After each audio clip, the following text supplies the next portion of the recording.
साहिबगंज में लोजपा रामविलास की जन आशीर्वाद महासभा रैली को सफल बनाने को लेकर जिला परिषद में प्रदेश अध्यक्ष राजू तिवारी ने प्रेस वार्ता की। उन्होंने कहा कि 10 मार्च को साहिबगंज में एक विशाल जनसभा होगी, जिसमें राष्ट्रीय अध्यक्ष चिराग पासवान आएंगे और जिलाध्यक्ष चुलबुल शाही के नेतृत्व में प्रखंड की कोर कमेटी एवं कार्यकर्ता लोगों को आने के लिए आमंत्रण देंगे। नया बिहार और सपनों का बिहार बनाने के चिराग पासवान के हाथों का मजबूत करने का काम करेंगे।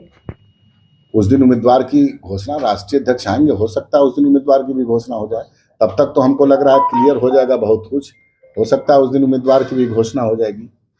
सीट शेयरिंग की जो मामला है वो क्या ठीक ठाक है बीजेपी के साथ वर्षा? नहीं, देखिए बहुत कुछ 2020 में जब हम लोग एनडीए से अलग हुए थे, उसके बाद पुनः जब हम लोग एनडीए में गए, चिराग जी के फैसला लिए कि हम एनडीए में जाएंगे, उस समय ही बहुत कुछ हम लोग बात हमारे नेता और भारतीय जनता पार्टी के, उसमें नीतीश जी गठबंधन में नहीं थे, आप लोगों को याद ही होगा।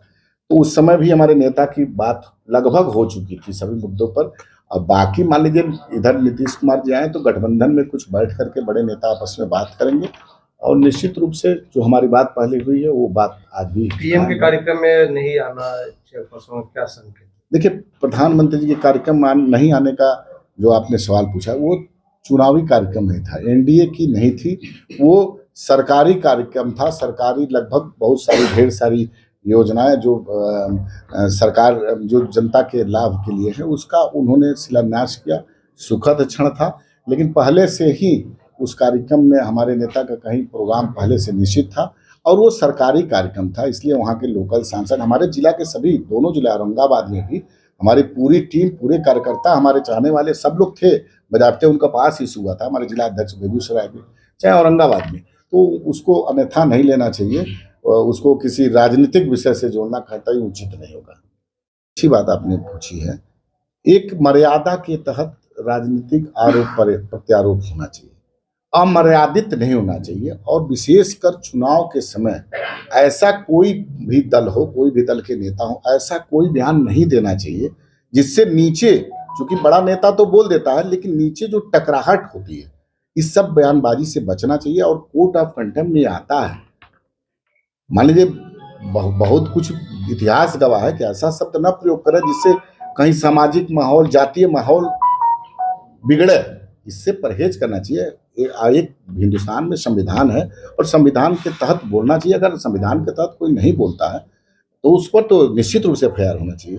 ये इसका मेरी पार्टी स्वागत करती है, कोई भी हो।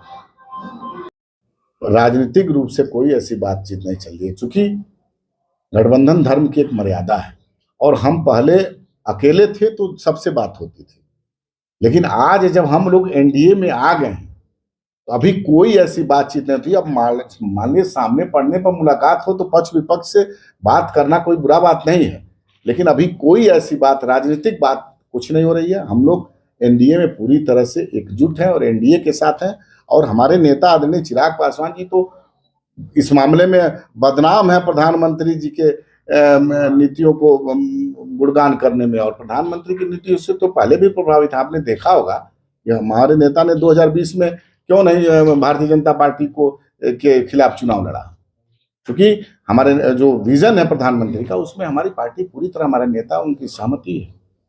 लालू यादव और तेजस्वी यादव सीट हम लोग पहले कह चुके हैं, 6 सीट प्लस 1 राज्यसभा, इस पे हमारी बातचीत हुई है। अब बाकी हम लोग की पूरी प्रदेश कमेटी राष्ट्रीय अध्यक्ष जी को अधिकृत कर चुकी है कि वो जो फैसला लेंगे वो मंजूर है पार्टी। महागठबंधन से भी कुछ अब ये देखिए, कुछ बातें ऐसी होती हैं कि जो मीडिया के सामने, जैसे एनडीए में ही सीट शेयरिंग की बात तो आपके सामने नहीं होगी ना। सीट शेयरिंग की बात एक बंद कमरे में होती है और बड़े नेता बैठते हैं, चाहे एनडीए से हो चाहे मंडी, किससे बात हो रही है, किस क्या नहीं हो रही है। जब बातचीत का रिजल्ट आ जाएगा तो आपके सामने, बिना आपके सामने थोड़ी ना कुछ हो सकता है। अंततोगत्वा तो आपके पास जाना ही है हम लोग को।